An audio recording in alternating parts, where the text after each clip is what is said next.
Hello everyone, today we're taking a look at the XFlip goggles. These are new goggles on the market. I should take them off my face so we can see each other eye to eye now. Oh, let me grab a hat to cover up this hair and my glasses so I can get on with this here a little bit. So goggle reviews are really tough to do. It's hard to convey exactly fit, finish, how do they feel in the hand, things of those nature. So I'm going to jump right to my first impression. The night they came in, I kind of fiddled with them. I looked at them a little bit, and then I took to flying them. So we'll get to see that. I'll chop it up a little bit so as not to waste your time, and then we'll come back to the desk, and then we'll discuss the things that I've learned over the last week of using these goggles each day. Okay, so hopefully you can hear me. I figured out the goggles. If you use just one bay, you've got to use this left-hand bay. It apparently, in my particular case, I had it originally over here. It didn't work over here. You can hear the fan. I think it's like any other fan. You'll hear it when you're focused on listening to it, but you won't when you're not, when you're flying. When you power it on, it says no DVR. Don't know why, but when you hit the record button, it makes a kind of mechanical tone, and then it starts to record. It's recording on the screen. Now I've got a Uzi 65 that we're going to run. This little tattoo battery does not fit well in the pocket bay here in the back, so I'm just laying it here in my lap. So I need to tune in these IPDs. Okay, so already I can see the fan isn't doing a great job. I've got a little bit, wow. That's my left eye, I think, is good. There we go. Okay, just took me a minute here. Not used to adjusting in and out. I hope it's still recording. I still feel like I'm getting double vision here a bit. Oh, there we go. It's still a little foggy just from my face, and it is cool in the house. They feel a little tight in the middle, like right through my nose section. But I'm not noticing any light leak. Of course, it's dark outside. I got to get this thing going. I can start to overheat. So I'm going to fly it a little bit. Screens look good. I either don't quite have them adjusted. Oh, and I've lost signal. Did I not get it on the right channel? Or did I just overheat the VTX already? Okay. I'm going to go get it, and we'll see what happens next. All right, take two. We're going to try this again. Still a little foggy. I feel like that quad is more camera angle than I want right now because I don't want to necessarily focus on flying. The screens seem nice. You know, they're not as good as my Orcas. The fan is, I can feel it on my eyes, but it's not doing a great job on the screens. And I feel like the goggles want to rotate up into my eye cups, and I keep having to, maybe that's a good spot. Fan is right up in here. There's a little switch right here. Kind of feel like all the text lines up. Like you'd see this ghosting on screen. All right, I gotta get flying again.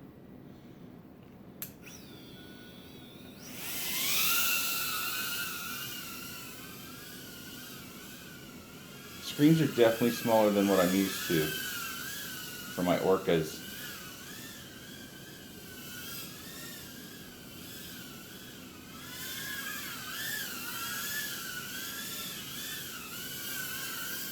And I feel like I'm having a hard time seeing out of my right eye. I don't think I have. Whoops. Mind that bag. Hope not. Yeah.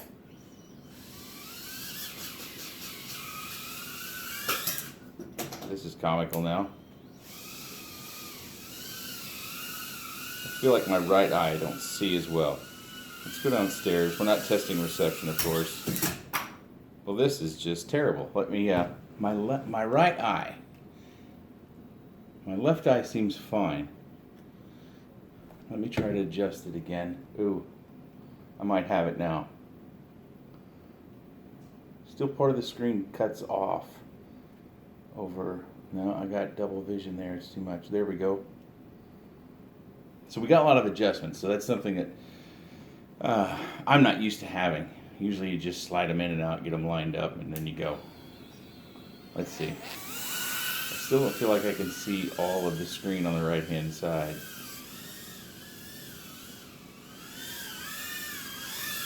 but they look nice. I'd like to get them out and compare them to the Skyzone 030 goggles.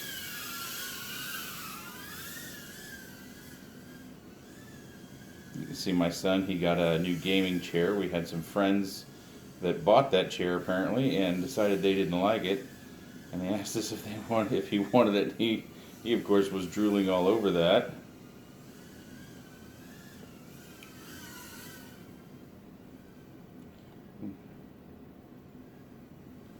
I would say as far as the clarity goes, they look very good as far as the screens. I mean, I like how the colors are appearing. The clarity. If you're not familiar with the Uzi, it's got the Runcam Nano 3 with the second version lens in it.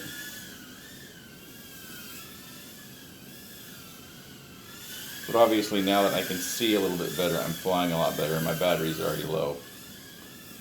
But these just came in. I was pretty excited to give them a try. So now I have. Okay.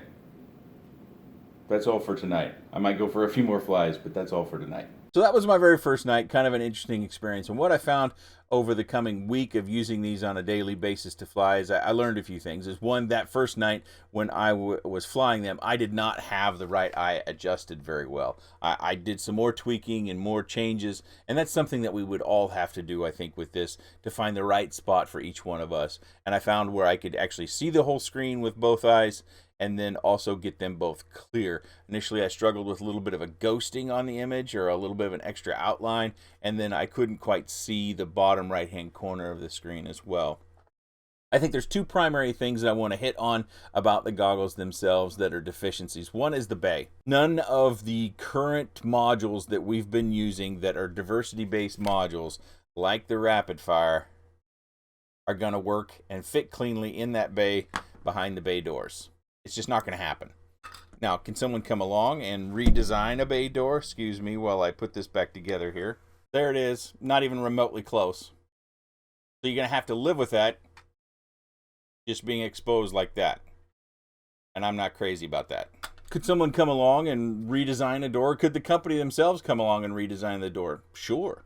But this is how they are right now. And so I think that's one of their biggest deficiencies. I'm not comfortable just allowing a $100 or $150 module just reside out there on its pins, because it does move around, it does clack. You can put some foam tape on the back side in order to keep it kind of secure. Don't use your strongest of foam tape. Use something that will give way eventually, and don't put it on the components. Put it out here where you just have solder. Of course, all these modules are going to be a little bit different, so if you can find a space that doesn't have components, put your foam out there. That will give you the best fighting chance of not damaging your module if you need to take it out, and also give you a little bit of extra security of keeping the module in the bay. The other piece is the fitment on the face. Overall, I could get them adjusted to where not only could I see clearly, but I could use them comfortably. But one of the things that I felt continually as I was flying was that the goggles wanted to turn up into my eyes a little bit. And it kind of always made me feel like I was looking at the top of the screen a little. And I think that's mainly because as you look at most goggles, the Skyzone 030 goggles, they have this bottom piece on them. The XFlips don't. There's nothing down there. They've got a bit on the top, as you can see there. There's this little piece up here. We need a matching piece on the bottom, as most of the other goggles do. That will keep it, I think, more firmly seated on our cheeks and won't have that tendency to rotate up. But I did find that between adjustment on the height of the strap on my head as well as the position on my face, that I could get the screens right in view and I could see things clearly and I could see them comfortably. It does come with this little cable. It does require 2S. There's no BEC or anything that allows you to be able to run a 4S battery natively on this. Of course, those are available on the market. It's just a standard barrel connector like you find on most batteries. In this particular case, I was using my Tattoo battery. It's, let me get it out here to give Tattoo a little time in the sun here a little bit. So I've got a Tattoo battery there. It's got a little LED indicator on the back of the power. I found that fit pretty well. pretty much any battery that's made for goggles is going to fit back there, and then you can use this cable, and I shortened it up to kind of run it around. I don't care for this cable because it's not right angle. That's a personal preference of mine. I think it needs to be right angle because when you plug it into the goggles, it comes straight down, and then you come around to the back of your head. See that? See how it comes straight down and then comes back around to the head? If that were a right angle barrel connector, which you can also, again, get, I just think it's one of those things that to make themselves more competitive, they should have thought of before they sent these things out to sell. I mentioned in the video the night that I got these that the fan didn't seem to be keeping the moisture off the lenses, and there's two reasons behind that. One, we keep our house very, very cool, probably cooler than most people. Our bedrooms are all way upstairs. So in order to get the bedrooms cool to sleep at night, we kind of have to keep the rest of the house cooler than you might normally.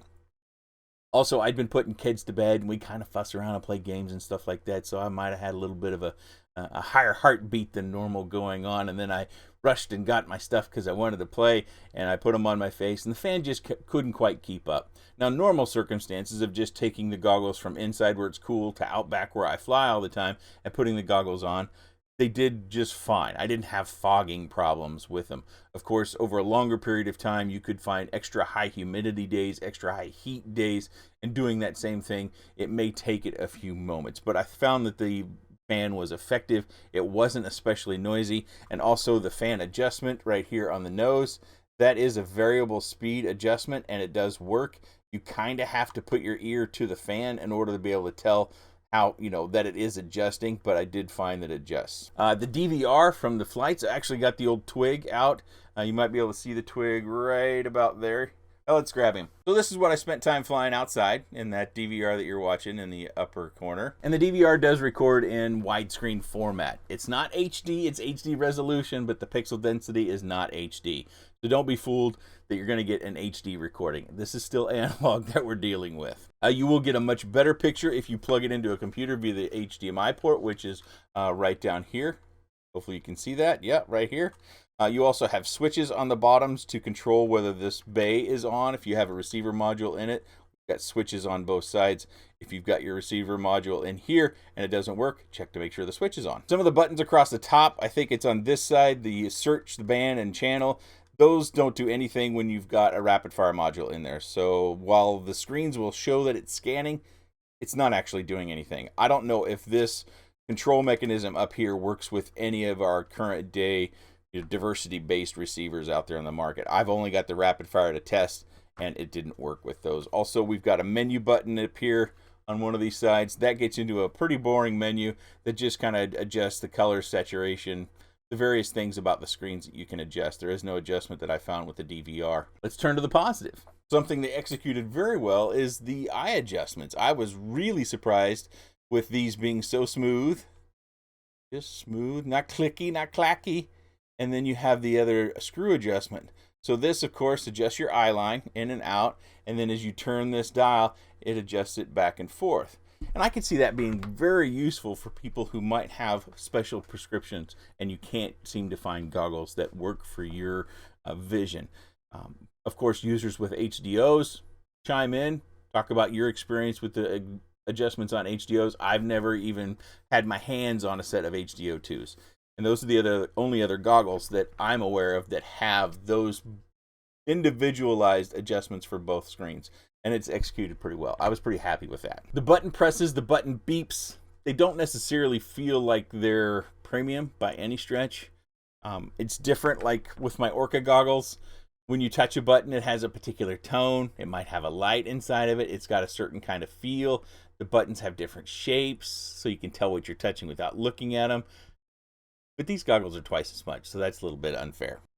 The screens inside, they appear just as good as the SkyZone 030s in my opinion, and I think they're bigger than the SkyZone 030s. Of course, that's going to vary depending upon how you adjust the lenses. The further away you move the lenses, the smaller the screen's going to appear. So that's a kind of a big variable that's going to be difficult for you to be able to tell. I touched on the DVR. I'm not a fan of the DVR. There doesn't seem to be a setting to where you can change it from recording in that widescreen format to a standard format.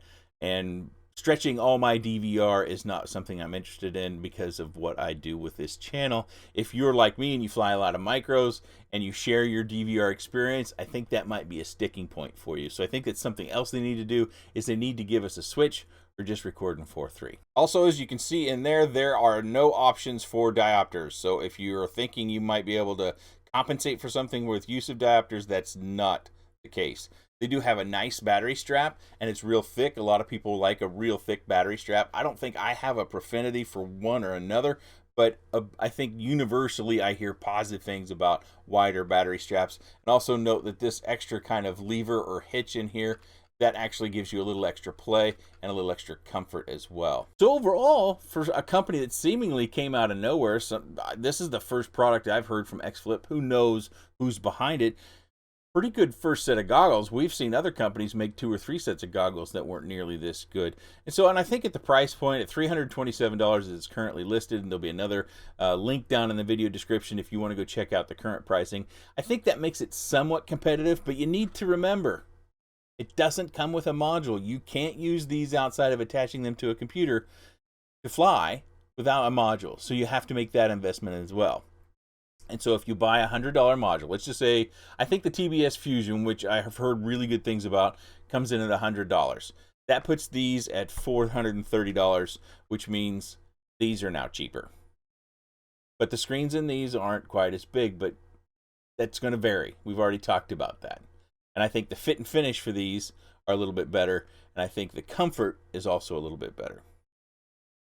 So if you're looking at these goggles, I would say also consider the things we've had in this video and consider the SkyZone 03Os. I'll go ahead and put a link down in the video description. They come in a bunch of different colors.